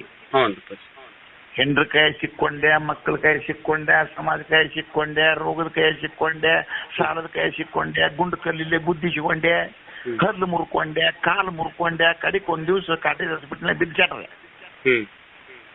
ಅವಾಗ ಹಿಂದೆ ಮಾಡಿದಂತ ಪುಣ್ಯ ಕರ್ಮಗಳ ಅನುಕೂಲದಿಂದ ನನ್ನ ಜೀವ ಹೋಗಿ ನನ್ನ ತಾಯಿ ಎಷ್ಟು ವರ್ಷ ಬಿಟ್ಟು ಹೋಗಿ ನನಗೆ 100 ವರ್ಷ ಆಗೈತಪ್ಪ. ಅಲ್ಲಿ ಹೋಗಿ ನನ್ನ ತಾಯಿಯ ತೊಡೆ ಮೇಲೆ ಮಾಡ್ಕೊಂಡಾಗ ಒಂದು ಆನಂದ ಕತ್ತಿಲ್ಲ ನನಗೆ. ಅವಳದು ಅವ್ಯಕ್ತ ದೇಹ, ನನ್ನದು ಅವ್ಯಕ್ತ ದೇಹ. ಹಾಗ ನನ್ನ ತಾಯಿಯ ದೇಹ, ನನ್ನ ತಂದೆ, ನನ್ನ ತಾಯಿಯರು ನನ್ನ ಸಲುವಾಗಿ ಏನಲ್ಲಿ ಅಲ್ಲಿ ಅದಕ್ಕೆಲ್ಲ ಭಾಳ ಹೇಳ್ಬೇಕು ನಾನು. ಅದನ್ನ ಇನ್ನು ಮತ್ತೆ ಅದನ್ನ ಹೇಳ್ಕೊತ ಕೂತಿದ್ದು ಮುಂದಕ್ಕೆ ಹೋಗುದಿಲ್ಲ. ಇದು ಆ ಪುತ್ರ ಅಂತ ಯಾಕೆ ಕರೀತಾರಪ್ಪ ಅಂತಂದ್ರೆ ಪುನ್ನಾಮ ಲೋಕಂ ತ್ರಾಯತೆ ಇತಿ ಪುತ್ರ. ಆ ಪುನ್ನಾಮ ಲೋಕದಲ್ಲಿ ನನ್ನ ತಾಯಿ ತಂದೆಗಳು ಇರ್ತಾರ, ಅದನ್ನ ದಾಟಿಸ್ಕೊಂಡು ನಾನು ಹೋಗಿ ಮುಂದಿನ ಯಜ್ಞ ಯಾಗಾದಿಗಳನ್ನು ಇಲ್ಲಿ ಎಲ್ಲ ದಿನಕರ್ಮಾದಿಗಳನ್ನು ಮಾಡ್ಕೊಂಡು ದಾಟಿಸ್ಬೇಕು ನಾನು ಅದನ್ನ. ಮತ್ತೆ ಯಾವಾಗ ಹೇಳ್ತೇನೆ ಅದು. ಅಂದ್ರೆ ಪಿತೃಲೋಕಾನಂದಿಗಳು, ಪಿತೃಲೋಕಾನಂದ ನಂತರ ಚಿರಲೋಕಾನಂದಗಳು. ಪಿತೃಲೋಕಾನಂದದಲ್ಲಿಯೂ ಕೂಡ ಏನಾಗ್ತದೆ, ಮತ್ತೆ ಜನ್ಮಾದಿಗಳಿಗೆ ಬೇಗನೆ ಬರ್ತಿರ್ತೇನೆ. ಚಿರಲೋಕಾನಂದಗಳು ಅಜಾನಜ ದೇವಾನಂದಗಳು, ಬ್ರಹ್ಮನ ಜೊತೆಗೆ ಕೂತ್ಕೊಂಡು ಭೋಗ ಮಾಡುವುದು. ಆ ಆನಂದಗಳಾಗಲಿ, ಇವು ಎಲ್ಲ ಆನಂದಗಳು ಮುಂದೆ ದಾಟಿದ್ದು ಪ್ರಜಾಪತ್ಯ ಆನಂದ, ಕೊನೆಯ ಆನಂದಗಳು. ಇಷ್ಟು ಆನಂದಗಳು ಒಂದಕ್ಕಿಂತಲೂ ಒಂದು 100 ಪಟ್ಟು ನಿನಗೆ ಹೆಚ್ಚಾಗಿ ಸಿಕ್ಕರೂ ಕೂಡ ಶ್ರೋತ್ರಿಯ ಬ್ರಹ್ಮನಿಷ್ಠ ಗುರುವಿನ ಆನಂದದ ಪಾದದ ಕೆಳಗೆ ಸಹಿತ ಇರಾಕನೆ ಅವಕ್ಕೆ ಇದಿಲ್ಲ ಬೆಲೆ ಇಲ್ಲ ಅಂತ ನೋಡ್ಕೊ. ಜೀವ ಪರಮರ ಯೋಗದ ಸುಖಕ್ಕೆ ಈ ಪ್ರಜಾಪತಿ ಆನಂದವೂ ಕೂಡ ಯಾಕೆ ಸರಿ ಕಾಣೋದಿಲ್ಲ? ಕ್ಷೀಣೇ ಪುಣ್ಯ ಮೃತ್ಯುಲೋಕ ವಿಶಂತಿ ಎಂಬ ಪ್ರಮಾಣವಿಲ್ಲ. ಪ್ರಮಾಣ ಏನೈತಪ್ಪ ನಿಮ್ದು? ಕ್ಷೀಣೇ ಪುಣ್ಯ ಮೃತ್ಯುಲೋಕ ವಿಶಂತಿ. ನೀ ಪ್ರಜಾಪತಿ ಒಳಗರ ಇರು, ನೀನ್ ಅಜಾಜಾತ ಬ್ರಹ್ಮಾದಿ ಆನಂದದಲ್ಲರ ಇರು, ಮುಗಿತಿಲ್ಲ ನೂಕವ್ರಲ್ಲ ಅವ್ರು ಮತ್ತು ನಿನ್ನ. ಆದ್ರ ವಿದ್ಯಾನಂದ ನೂಗ್ತತನ ಇಲ್ಲ? ವಿದ್ಯಾನಂದ ಎಂದನ ನಿನ್ನ ಕೈ ಬಿಡ್ತತನ ಇಲ್ಲ? ಅಂತ ವಿದ್ಯಾನಂದದ ಮುಂದೆ ಈ ಆನಂದಗಳು ಹೊಂತವನ ಇವು? ಇಲ್ಲ ಇಲ್ಲ. ಅದಕ್ಕೆ ನೀನು ಯಾವ ಆನಂದವನ್ನು ಪಡಿಲಿಕ್ಕೆ ನೀ ಮನಸ್ಸು ಮಾಡ್ಬೇಕೀಗ? ವಿದ್ಯಾನಂದವನ್ನೇ. ವಿದ್ಯಾನಂದ ಅಂದ್ರೆ ಏನು? ಆತ್ಮಾನಂದ. ಆತ್ಮಾನಂದವನ್ನು ಪಡಿಲಿಕ್ಕೆ ನಿನ್ನ ಮನಸ್ಸಿರಬೇಕೇ ಹೊರತು ಈ ಯಯಾತಿಗತಿ ಇನ್ನೊಬ್ಬರದ ಯೌವನ ಕಡ ತಗೊಂಡ ಕೇಸಿ ನೀ ಏನು ಮಾಡಿದ್ರು ಕೂಡ ಕೊನೆಗೆ ಕಾಮದ ಹುಳುವಾಗಿ ಹೋದಿಯೇ ಹೊರತು ನಿನ್ನ ಜೀವನದಲ್ಲಿ ಸುಖ ಕಾಣಲಿಕ್ಕಿಲ್ಲ ಅಂತ ಹೇಳಿ 1ನೇ ನುಡಿಯಿಂದ ಎತ್ತರಿಸಿದ್ರು. ಎರಡನೇ ನುಡಿ ಮೇರು ಸಿಂಹಾಸನವು ಅಖಿಲ ದೇವ ಪರಿಚಾರಕರು ಅಣಿಮಾದಿಗಳೊಡನೆ ಭೂರಿ ಭುವನವನು ಆಳುವ ತನವಿದು ಕೈ ಸಾರಿರಲು ಒದಗುವ ಸುಖವಿಡೆದು ಅಂತ ಹೇಳಿದಂಗಲ್ಲ. ಇನ್ನೇನ ದೇವೇಂದ್ರಗ ಮತ್ತು ಅವ್ರೇನು ಊರ್ವಶಿ ರಂಭಾ ಮೇನಕೆಯರ್ ಹೇಳಿನಲ್ಲ ಈಗ ಅದನ್ನು. ಮೇರು ಸಿಂಹಾಸನ ಅಂತಂದ್ರೆ ಯಾವ್ದಪ್ಪ? ದೇವಲೋಕದ ಸಿಂಹಾಸನ. ಈಗ ನಮ್ಮ ಸಿಂಹಾಸನಗಳು ಏನಂದ್ರೆ ಇಲೆಕ್ಷನ್ ಬಿದ್ನಪ್ಪ ಅಂತ ತೆಗೆದು ಒಗೆದು ಬಿಡ್ತಾರೆ ನನ್ನ ಇಲ್ಲಿ. ಆದ್ರೆ ಒಂದು ಸಿಂಹಾಸನ ಐತಿ ಲೋಕದೊಳಗೆ, ಅದರಂತ ಶ್ರೇಷ್ಠ ಸಿಂಹಾಸನ ಇನ್ನೊಂದು ಇಲ್ಲ. ಅದು ದೇವಲೋಕದ ದೇವೇಂದ್ರನ ಸಿಂಹಾಸನ. ಅಲ್ಲಿ ಏನಾರ ನಮಗೈತಿ ಗ್ಯಾಸ್ ಆಗೈತಿ, ಗ್ಯಾಸ್ ತರಕ್ ಹೋಗ್ಬೇಕಂತ ಐತನ? ಕಡ್ಲಿ ಬ್ಯಾರಿಲ್ಲ, ಅಕ್ಕಿ ಬಂದಿಲ್ಲ ಅಂತ ಹೇಳಿ ಜಗಳ ಹತ್ತತನ ಅಲ್ಲೇ? ಯಾಕಂದ್ರ ಸವೆಯದ ಅಮೃತದ ಆಹಾರ ಅಲ್ಲೇ. ಕರೆಂಟ್ ಬಿಲ್ ಕಟ್ಟಿಲ್ಲ ಅಂತ ಹೇಳಿ ವೈರ್ ಕತ್ತರಿಸ್ತಾರನ ಅಲ್ಲೇ? ಅಲ್ಲಿ ಹಗಲು ರಾತ್ರಿಗಳಲ್ಲಿ ಇವು ದಿವಿ ದೀರ್ಘೆಲ್ಲ ತಿರುಗ್ತಾರೆ. ಅಲ್ಲಿ ಸವೆಯದ ಅಮೃತ ಆಹಾರ, ಕಾಮಧೇನು, ಕಲ್ಪು ವೃಕ್ಷಗಳು, ಐರಾವತಗಳು, ಸಂಜೀವಿನಿ ವಿದ್ಯೆಗಳು, ಇವು ಎಲ್ಲವೂ ಇದ್ದು ಮನ್ಯಾಗ ಮತ್ತೊಬ್ಬಕ್ಕೆ ಮನೆ ಮಡದಿ ಇದ್ದು ಮತ್ತೆ ಬೇಕಾದ ಉಪಮಡದಿಯರಿದ್ದು ಏನೆಲ್ಲ ಮಾಡಿದ್ರು ದೇವಗಂಧರ್ವಾನಂದ ಅಂತೇಳಿ ಹಿಂದೆ ಹೇಳ್ಕೊಂಡು ಬಂದನಿಲ್ಲೋ ಈಗ ಅದನ್ನ. ಇಷ್ಟೆಲ್ಲವನ್ನು ಪಡೆದ್ರೂ ಕೂಡ ಭೂರಿ ಭುವನಗಳು ಏನ 14 ಲೋಕದ ಒಡೆತನ ನಿನಗೆ ಕೊಟ್ಟರು ಸಹಿತ ವಿದ್ಯಾನಂದದ ಸುಖಕ್ಕೆ ಸರಿಗಾಣೆ. ಯಾಕ್ರಿ ಹಿಂಗ್ಯಾಕಂತೀರಿ ಅಂತಂದ್ರೆ ಹಿರಣ್ಯ ಕಶ್ಯಪನ ಕೈಯಾಗ ಸಿಕ್ಕು ದೇವೇಂದ್ರ ಬೊಬ್ಬೆ ಇಟ್ಟು ಹೋಗ್ಲಿಲ್ಲ. ಆದ ಹೆಂಡತಿ ಶಚಿಯನ್ನು ಕೈ ಬಿಟ್ಟು ಪರಾರಾಗಿದ್ದಿಲ್ಲ. ಏನು ದೇವಲೋಕದ ದೇವೇಂದ್ರನ ಸಿಂಹಾಸನಕ್ಕೆ ಹೋದಂತ ಯಯಾತಿ ಶಾಪಗ್ರಸ್ತನಾಗಿ ಅಜಗರಾಗಿ ನೆಲಕ್ಕೆ ಬೀಳಲಿಲ್ಲ. ಏನು ದೇವಲೋಕದ ಸುಖ ಆಯ್ತಂತ ಯಾರು ಹೇಳ್ಯಾರ? ಅಲ್ಲಿರುವಂತ ದೇವತೆಗಳೆಲ್ಲ ಮೊರೆ ಹೊಕ್ಕು ವಿಷ್ಣುವಿನ ಮೊರೆ ಹೊಕ್ಕು ಹೋಗಿಲ್ಲ. ಇವ್ರ್ಯಾರು ನಿಮ್ ದೇವಿಪುರಾಣದ ಯಾರ್ಯಾರು ಬರ್ತಾರಲ್ಲ ಅವ್ರು ಏನು ರಾಕ್ಷಸರು, ಅವ್ರು ಸರಿಯಾಗಿ ಗಂಜಿ ಓಡಿ ಹೋಗಿಲ್ಲ. ಅವ್ರು ಶುಂಭ ನಿಶುಂಭರು ಮಧುಪೀಠವರು ಅದ್ರ ಸಲುವಾಗಿ ಬರ್ಲಿಲ್ಲ ಅಲ್ಲಿ. ಹಿರಿಯ ಶುಂಭನು ತಾನೇ ಕಿರಿಯನ ಶುಂಭನನು ಸುರರ ಬಾಧಿಸಲವರು ಮೊರೆ ಇಡುತ್ತೀರಿ. ಹೋಗಿ ಪರಮಾತ್ಮನೇ ಗುರುವೇ, ಏ ದೇವಾ ಶಂಕರ, ಈ ರಾಕ್ಷಸರ ಕಾಟದಿಂದ ದೇವಲೋಕದ ದಾಂಗುಡಿ ಇಟ್ಟು ನಮ್ಮನ್ನೆಲ್ಲ ಬದುಕಾಕ್ ಬದುಕು ಮಾಡ್ಯಾರು. ಯಪ್ಪ ನಮ್ಮನ್ನ ಕಾಪಾಡ ತೋಡು ಯಾರಿಲ್ಲೋ. ಮತ್ತದಕ್ಕೆ ಸುಖ ಅಂತ ಹಂಗ ಹೇಳ್ತೀರಪ್ಪ ನೀವು? ಅದಕ್ಕೆ ಹೇಳಕತ್ತಾನವ, ಈ ವಿದ್ಯಾನಂದ ಸುಖಕ್ಕೆ ದೇವಗಂಧರ್ವಾನಂದಗಳು ಕೂಡ ಸಮನಲ್ಲ. ಮುಂದಿನ ಸಾಕೆನಿಸದೆ ಸವೆಯದೆ ಸವೆಯದೆ. ನೋಡು ನೋಡು ತಮ್ಮ, ನಿಮ್ಮ ಒಂದು ವಿಚಿತ್ರ ಹೇಳ್ತೇನೆ. ಈಗ ಈಗ ಬಹಳ ಹಸಿದ ನಾನು 4 ಗಂಟೆಗೆ ಮಠಕ್ಕೆ ಬನ್ನಿ ಅಂತ ಇಟ್ಕೋ. ನನಗೆ ಫಸ್ಟ್ ಕ್ಲಾಸ್ ಏನಪ್ಪ ಅಗದಿ ಉತ್ತಮವಾದದ್ದು ರೊಟ್ಟಿ, ನನಗೆ ಅಗದಿ ಮಸ್ತ್ ಪಲ್ಯ, ಮಸ್ತ್ ಪಾಯಸ ಮಾಡಿ ನೀ ಕೊಟ್ಟಿಪ್ಪ ಅಂದ್ರೆ ನನಗೇನ್ ಅನಿಸ್ತತಿ, ಒಂದು ಬಂದ ಕೂಡಲೇ ಅಷ್ಟು ಸುಖ ಅನಿಸಿ ಹಾಕೊಂಡ್ ತಿಂತೀನಿ ನಾನು.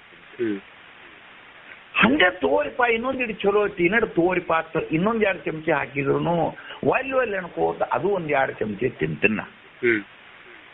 ಹಂಗೆ ಸುಖ ಹಾಕ ತಗೋರಿ, ಇನ್ನೆರಡು ನಿಮ್ಗೆ ಭಾಳ ಸಮಯ ಹೆಚ್ಚೈತತ್ ಮತ್ತೆ ಹಾಕಿದ್ರೆ ತಗೋತೇನೋ ಇಲ್ಲಪ್ಪ. ಸಾಕಪ್ಪ ಯಪ್ಪ, ಸಾಕು ಯಪ್ಪ, ಹೊಟ್ಟೆ ತಿಂತು ಯಪ್ಪ ಅಂತ ನನಗೆ ಅಂತನಿಲ್ಲೋ. ಹಿಂಗ ಲೋಕದೊಳಗೆ ಎಲ್ಲಾ ಸಾಕಕ್ಕಾವ. ಒಂದಿನ ಹೆಂಡತಿ ಸಾಕಕ್ಕಾಳ, ಒಂದಿನ ಮಕ್ಕಳನ್ನ ಸಾಕಕ್ಕಾರ, ಒಂದಿನ ಈ ಸಕಲ ಸಂಸಾರ ಸಾಕಕ್ಕತಿ. ಹೌದಲ್ಲ? ಆಕೈತೋ ಇಲ್ಲೋ? ಏನ್ ನನ್ನ ಹೂ ಅಂತಿಲ್ಲೇನು? ಇಲ್ಲ ನೋಡ್ರಿ, ಸಾಕಕತ್ತಿಲ್ಲ ನೋಡ್ಕೋರಿ. ಆದ್ರೆ ಒಂದು ಸುಖ ಅದ, ಸಾಕನಿಸೋದು ಸುಖ. ವಿದ್ಯಾನಂದದಲ್ಲಿ ಎಂದಾದ್ರೂ ಸಾಕಕತ್ತೇನು? ಇಲ್ಲ. ಈಗ ಈಗ ಇದು ಏನಪ್ಪ, ಏನು ಎಂತ ಜ್ಞಾನ ಪ್ರತಿಪಾದನ ಸ್ಥಳ ಮೊದಲು ಏನೇನೋ ಹೇಳಿ ಎಂದರ ಈ ವಿದ್ಯಾನಂದ ಎಂದರ ಕೊರತೆ ಆತಾನೆ ನಿಮಗ? ಇಲ್ಲಪ್ಪ. ಏನು ಕತೆ ಕಡಿಮೆ ಬಿದ್ದು, ಪ್ರಮಾಣ ಕಡಿಮೆ ಬಿದ್ದು, ಎಂದರ ಕಡಿಮೆ ಬೀಳ್ತಾವೆ ನೋಡಿವು? ಇಲ್ಲಪ್ಪ. ತಮ್ಮ ಅದು ವಿದ್ಯೆನು, ಅದು ಅದು ಉಳಿದದ್ದು ಎಲ್ಲ ಬಳಸಿದಂಗ್ ಕಡಿಮೆ ಅಕ್ಕ ರುದ್ರಣ್ಣ. ಇದನ್ನ ತಿಳ್ಕೋರಿ ನೀವು. ನಿನ್ ಕಡೆ ಒಂದು 5,000 ರೂಪಾಯಿ ಅಲ್ಲಪ್ಪ, ನನಗೊಂದು 2,000 ರೂಪಾಯಿ ಕೊಟ್ಟಿಪ್ಪ. ಕಡಿಮೆ ಆತೋ ಹೆಚ್ಚಾತೋ? ಕಡಿಮೆ ಆಯ್ತಪ್ಪ. ಕಡಿಮೆ ಆಯ್ತು. ಆದ್ರೆ ಹಿಂಗ್ ವಿಚಿತ್ರ ಹೇಳ್ತೀನಿ, ನಿನ್ನ ಕಡೆ ಒಂದು ಗೀತಾ ಶ್ಲೋಕ ಐತಿಪ್ಪ, ಅದನ್ನ ನನಗ್ ಕಲಿಸಿದಿಪ್ಪ. ಕಡಿಮೆ ಆತನ? ಇಲ್ಲಪ್ಪ, ಜಾಸ್ತಿ ಆಯ್ತು. ಹೆಚ್ಚಾಯ್ತು. ಕೊಟ್ಟಂಗ್ ಹೆಚ್ಚಾಗುವುದು ವಿದ್ಯಾ, ಕೊಟ್ಟಂಗ್ ಕಡಿಮೆ ಆಗುದು ಸುಡುಗಾಡ ಪ್ರಪಂಚ. ಮಜಾ ಇಲ್ಲ? ಈಗ ನಿನ್ ಕಡೆ ಒಂದ್ 50 ಚೀಲ ನೆಲ್ಲದಾವಪ್ಪ, ನನಗೊಂದು 5 ಚೀಲ ಕೊಟ್ಟೆಪ್ಪ ಅಂತ ನಾನು ತೆಗೆದುಳುದು. ಅಂದ್ರೆ ನಿನ್ನ ನೆಲ್ಲಿನ ಕುಟ್ರಿ ಸಮಿತಿ. ಹೌದಪ್ಪ. ನಿಂದು ಮೊದಲಿಂದು ಸಾಕಾತು. ಹೌದು. ನಾವೇನಂತ ನೋಡಿಲ್ಲಿ, ಸಾಕೇನಿ ಸವೇ ಅದ ಸಮಿತಿನ ವಿದ್ಯಾ ಸಮಿತಿನ? ಇಲ್ಲ. ಇಷ್ಟು ದಿವಸ ಎಲ್ಲ ಅಂದಾಜು ಇಷ್ಟು ದಿವಸ ಹೇಳಿದ್ದೆಲ್ಲ ನೀ ಬರೆದ್ರೆ ಎಷ್ಟು ಪುಸ್ತಕ ಆಗ್ಬಹುದು ರುದ್ರಣ್ಣ? ಖರೆ ಪ್ರಾಮಾಣಿಕವಾಗಿ ಹೇಳು, ಬರೆದ್ರೆ ಎಷ್ಟು ಪುಸ್ತಕ ಆಗಬಹುದು?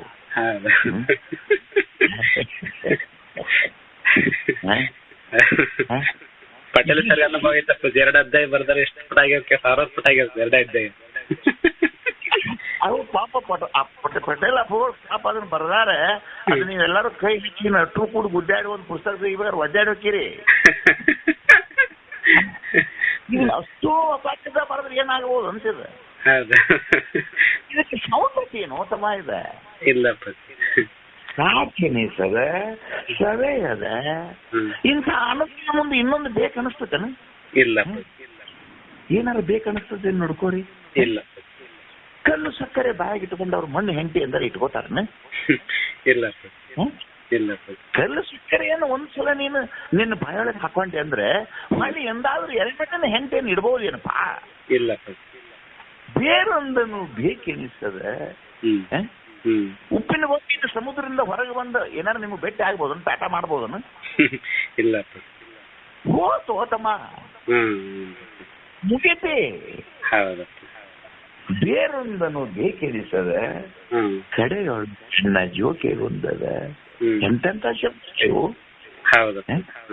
ಎಂತೆಂತ ಶಬ್ದಪ್ಪ ಇದು. ಎಂದು ಭಯಪಟ್ಟು ನೋಡ್ಕೋರಿಪ್ಪ ಇವನ್ನ. ಹೆಂಗಿದೆ ನೋಡಿ, ಇವನ್ ನೀವು ಭಯಪಟ್ಟು ಮಾಡ್ಲಾರ್ದ ಮನ್ಕೊಳಬಾರ್ದು ನೀವು. ಏನ್ ನಾಳಿದ್ ನನಗ ಜೀವ ಇರ್ತದಂತ ಶಾಶ್ವತ ಐತೆ? ಏನು ನಿಮ್ಮ ಕಣ್ಣುಗಳು ನಿಮ್ಮ ಶಾಶ್ವತವೇ? ನಿಮ್ಮ ಕಿವಿಗಳು ನಿಮಗೆ ಶಾಶ್ವತವೇ? ನಿಮ್ಮ ನಾಲಿಗೆ ನಿಮಗೆ ಶಾಶ್ವತವೇ? ಏನು ಹೊತ್ತಿರೋ ತನಕ ಪರಮಾತ್ಮ ನಿಮಗೆ ಏನೂ ಮಾಡೋದಿಲ್ಲದ ಬಾಂಡ ಬರೆದು ಕೊಟ್ಟಾನ. ಹೆಂಗಪ್ಪ ಇದು? ಯಾಕೆ ಮನ್ಕೋಬೇಕು? ಲೋಕದಲ್ಲಿ ಬಾಲ್ಯದಲ್ಲಿ ವಿದ್ಯಾನಂದವನ್ನು ಪಡಿಲಾರ್ದ ಮನ್ಕೊಂಡ್ರೆ ಮುಂದೆ ಮಾಡವ್ರೇನ? ಹೌದು. ಈ ಈ ಈ ಜನ್ಮ ಇರುವುದು, ಉಸಿರು ಇರುವುದು ನಿಮಗೆ ದೇಹ ಕೊಟ್ಟು, ಅನ್ನ ಕೊಟ್ಟು, ಪರಮಾತ್ಮ ನಿಮ್ಮನ್ನ ಇನ್ನೂ ಏನೂ ಮಾಡದೆ ಬಿಟ್ಟಾನಂದ್ರೆ ಇಂದಿಲ್ಲ ನಾಳೆ ವಿದ್ಯಾನಂದ ಪಡ್ಕೋತಾರಂತ ಆಶೆಕ್ ಬಿಟ್ಟಾನ. ನಿಮ್ಮನ್ನ ಎದಕ್ಕೆ ಜೀವಂತ ಬಿಟ್ಟಾನು? ಎಷ್ಟು ಮಂದಿ ನಿಮ್ಮ ಆಕ್ಸಿಡೆಂಟ್ ಆಗಿ ಸತ್ತು ಹೋಗಿಲ್ಲ? ಎಷ್ಟು ಮಂದಿ ನಿಮ್ಮ ಅವ್ರಿಗೆ TB ಕ್ಯಾನ್ಸರ್ ಆಗಿ ಹಾಳಾಗಿ ಹೋಗಿಲ್ಲ? ಎಷ್ಟು ಮಂದಿ ಅಣ್ಣನ ಗತಿಕರಾಗಿ ಹೋಗಿಲ್ಲ? ಎಷ್ಟು ಮಂದಿ ಸುಸೈಡ್ ಮಾಡ್ಕೊಂಡು ಹೋಗಿಲ್ಲ? ಅವ್ರೆಲ್ಲರನ್ನೂ ಅತ್ತ ಕಳಿಸಿ ನಿಮ್ಮನ್ನ ಒಬ್ಬರನ್ನ ಎದಕ್ಕಿಟ್ಟಿದ್ದಾನ ಪರಮಾತ್ಮ? ವಿಚಾರ ಮಾಡ್ರಿ, ಎದಕ್ಕಿಟ್ಟಿರ್ಬೋದು? ಇಲ್ಲಿ ಏನ್ಪ ನಿಮ್ಮಿಂದ ಏನ್ ಗಾಳಿ ಬೀಸೋರದಿರೋ, ಏನ್ ಸೂರ್ಯ ನೆಳೆಯೋರದಿರೋ, ಏನ್ ಸಮುದ್ರ ಒತ್ತವ್ರದಿರೋ, ಏನ್ ಮಾಡೋರದಿರಿ ನೀವು ಇಲ್ಲೇ? ನಿಮ್ ಕಡೆ ಏನ್ ನೀಕತ್ ಅನ್ನಾರ ಹೇಳ್ರಿ ನನಗೆ. ನಿಮ್ಮನ್ನ ಪರಮಾತ್ಮ ಇಟ್ಟಿದ್ದು ವಿದ್ಯಾನಂದವನ್ನು ಪಡೆಯ. ವಿದ್ಯಾನಂದವನ್ನು ಪಡೆಯುವುದೇ ಮನುಷ್ಯ ಜನ್ಮದ ಗುರಿ. ಇಲ್ಲಿ ತಳುವುದೇ ಮಾಡ್ಬೋದು ಆವುದು ಅಂತ ಬರಲಿಲ್ಲ ಅವ್ರು ಮೊದಲ ಅಲ್ಲೇ. ನಾಳೆ ತನಕ ನಾಳೆ ಎಂಬುವ ನಾಮನೆ ಹಾಳು. ನೀನು ನಾಳೆ ತನಕ ಇರುವುದು ನಿಜವೇನು ಹೇಳು? ಕ್ಷಣ ಭಂಗುರವೆಣಿಸಿದೆ ನಿನ್ನ ಈ ತನುವು. ಆ ಚಂದ್ರ ಅರ್ಕರಂತೆ ನಿಲ್ಲುವೆ. ಏನ್ ಸೂರ್ಯ ಚಂದ್ರಂಗೆ ಏನ್ರ ನಿಮ್ಗೆ ಏನ್ರ ಬಾಂಡ್ ಆಗೈತೆ? ಇಲ್ಲ. ಅಲ್ಲಿ ಜೀವ ಸಂಬೋಧನ ಸ್ಥಳಗಳಿಗೆ ಒಂದು ಪದ ಬರದ ನೋಡ್ಕೋರಿ. ಆವ ಬಲವಿಡ ದಕ್ಷಿಣ ದುರಿತವನ ಎಸಗುವೆಯೋ ಮಾದ ರುಸಿರಲೋ ಮಾನವ. ಅಲ್ಲಿ ಬರದ ನೋಡ್. ಯಾವ ನಿಮಗೇನ್ರ ಬಾಂಡ್ ಬರೆದು ಕೊಟ್ಟಾನೇನು? ನಿರಯವಿಲ್ಲವೇ ಜವನ ಸೆಮಿ ತೆಗೆದುದೇ, ಯಮ ಭಟರು ಕರುಣರ ಸಮಯರೇ ಮೃತ್ಯು ಪರಧರ್ಮವನ್ನು ಪಿಡಿದುದೇ. ಏನಪ್ಪಾ ಸಾವು ನಾನು ನಿಮ್ಮ ಅಂತೇಳಿ ಬರುದಿಲ್ಲ ಅಂತ ಹೇಳೈತೇನು? ಇಲ್ಲ. ಈ ಕಣ್ಣು ಕಿವಿಗಳು ನಿಮಗೇನ್ರ ಬಾಂಡ್ ಬರೆದು ಕೊಟ್ಟಾವೇನು? ಇಲ್ಲ. ಮತ್ ಯಾತಕೋ ಈ ಆಲಸ್ಯ? ಪುರಂದರದಾಸು ತಮ್ಮ ಪದ್ದೊಳಗೆ ಇನ್ನು ನಿನಗೆಷ್ಟು ದಿನ ಆಲಸ್ಯ ಮರುಳಿ, ಎಲ್ಲಿಂದ ಬಂದೆ ಮುಂದೆತ್ತ ಪಯನ. ಎಲ್ಲಿ ಹೋಗವು? ನಿನಗೆ ದಾರಿ ಬಿಟ್ಟಿದ್ದೇನು? ಯಾಕೆ ಈ ಹುಚ್ಚರಂಗ ಹಸಿವು ನಿದ್ರೆಗಾಗಿ, ದೇಹದ ತಾಕಲಾಟಕ್ಕಾಗಿ ಎಷ್ಟೇ ಜನ್ಮನು ನಿಂದು ಹಾಳಾಗೋದು? ಬಾಲ್ಯದಲ್ಲಿ ಆಟ ಪಾಠಗಳಲ್ಲಿ ಕಳೆದೆ, ಯೌವನದಲ್ಲಿ ತರುಣಿಯರ ತಾಕಲಾಟದಲ್ಲಿ ಕಳೆದೆ, ವೃದ್ಧಾಪ್ಯದಲ್ಲಿ ಚಿಂತೆಯನ್ನು ಮಾಡಿ ಸತ್ತೆ. ಇನ್ನು ಎಂದರೆ ನೀನು ವಿದ್ಯಾನಂದ ಪಡೆಯುವುದರ ಎಂದಪ್ಪ? ಯಾವ ತಾರೀಕಿಗೆ ಹೋಗುತ್ತೆ ಅದನ್ನಾರು ಹೇಳಿಬಿಡಪ್ಪ. ಪರಮಾತ್ಮ ಏನಂತಾನೆ? ಏನು ನೀನು ನಿರುಪಮ ಶಂಭು ಲಿಂಗದೊಳಗೆ ಏಕರಸ ಗಣಿಸು ಎಂದು. ನಿರುಪಮ ಶಂಭುಲಿಂಗ ಅಂದ್ರೇನು? ಸಮುದ್ರದಲ್ಲಿ ಉಪ್ಪಿನ ಗೊಂಬಿ, ಅದು ಏಕರಸ ಆತಿಲ್ಲದು. ಹಂಗೆ ನೀ ಎಂದು ದೇವನೊಂದಿಗೆ ಕೂಡುದು. ಅದನ್ನ ಹೆಂಗ್ ಬಿಡಿಸ್ಬೇಕು? ಅದನ್ನ ಎಂದು ನೀನ್ ದೇವನೊಂದಿಗೆ ಕೂಡುವುದು. ಇದು ಬರೇ ದೆವ್ವಿನ ಕೂಡ ಬದುಕಿದಲ್ಲೋ. ಹಸಿವೆ ಎಂಬ ದೆವ್ವ ಬಡ್ಕೊಂಡಿಲ್ಲ. ಮುಂಜಾನೆ 7 ಅನ್ಕೊಡ್ದ ತಗೋತಪ್ಪ. ಅದು ಎಲ್ಲಿ ಹೊಕ್ಕಿದ್ದಿತ್ತು, ಏನಕ್ಕಿದ್ದಿತ್ತು? ನೀವು ತಿಂದು ನೆಲ್ಲದಾರ ಒಂದ ಕಡೆ ಒಟ್ಟಿದ್ರೆ ಬಿತ್ತಾಕ್ ಭೂಮಿ ಮುಳುಗ್ತಿದ್ದಿಲ್ಲ ನೋಡಿ. ಎಷ್ಟು ತಿಂದ್ರು, ಎಷ್ಟು ಸೇವಿಸಿದ್ರು, ಎಷ್ಟು ಗಾಳಿ ಜಗ್ಗಿದ್ರು, ಏನಿದು ಕುಡಿದ ನೀರೆಷ್ಟು, ಬಿಟ್ಟ ಅದು ಅಂತಿ ಎಷ್ಟು, ನೀನು ಮಲಮೂತ್ರಗಳೆಷ್ಟು, ಇದನ್ನ ಮಾಡೋ ಸಲುವಾಗಿ ಹುಟ್ಟಿದೇನೋ? ವಿದ್ಯಾನಂದವನ್ನು ಪಡೆ, ತಳುವುದೇ ಪಡೆ, ನಿಲ್ಲದೆ ಪಡೆ, ಗುರುಪಾದವನ್ನು ಹಿಡಿ. ಅಷ್ಟು ಯೋಚನೆಯಿಂದ ಆತ್ಮನು ಸುಖರೂಪನು ಎಂಬುದು ತಿಳಿಸಾಕೊಂತಾರೆ ನಿಮಗೆ. ನಿನ್ನಿನ ದಿವಸ ಏನ್ ತೋರಿಸಿದ್ರಪ್ಪ? ನಿನ್ನಿನ ದಿವಸ ಸುಖದ ಮಜಲುಗಳು ಹೌದಿಲ್ಲ? ಇವತ್ತೇನ್ ಮಾಡಿದ್ರು? ಆ ವಿದ್ಯಾನಂದದ ಹಿರಿತನ ನಿಮಗ ಆ ವಿದ್ಯಾನಂದದ ಅದರ ಹಿರಿಮೆ ಒಂದಿದ್ರಾಗ ಏನು? ಮನುಷ್ಯನು ದೇಹದೊಂದಿಗೆ ಗಂಡು ಹೆಣ್ಣಿಗೆ, ಹೆಣ್ಣು ಗಂಡಿನ ಜೊತೆಗೆ ಕೂಡಿ ಹುಚ್ಚರಂಗ ಕುಣಿದಾಡ್ತಾವಲ್ಲ, ಅವತರದಂತ ನಾಚಿಕ್ಕೇಡಿ ಬಾಳು ಜಗದೊಳಗಿಲ್ಲ. ಒಂದನೇ ನುಡಿ. ಎರಡನೇ ನುಡಿ ಏನಪ್ಪಾ? ನೀನು ಅಕಸ್ಮಾತ್ ಪುಣ್ಯ ಲೋಕದೊಡನೆ ಕೂಡಿಕೊಂಡು ದೇವಗಂಧರ್ವಾನಂದ ಮಾನುಷ್ಯ ಗಾಂಧರ್ವಾನಂದವನ್ನು ಪಡೆದು ನೀನು ಏನು ಮಾಡಿ ಸುಡುಗಾಡ ಮಾಡಿ ಆ ಲೋಕದಾಗ ಹೋಗಿ ಕೂತ್ರು ಕೂಡ ಪುಣ್ಯ ತೀರಿದ ಮುಕ್ಕಳಿ ಮೇಲೆ ಒತ್ತನೇನು ಹೊರಗೆ ಹಾಕ್ತಾರೆ ಹೊರತಾಗಿ ಅಲ್ಲಿಯೂ ಕೂಡ ನಿನಗೆ ಸುಖವಿಲ್ಲ. ಹೌದು.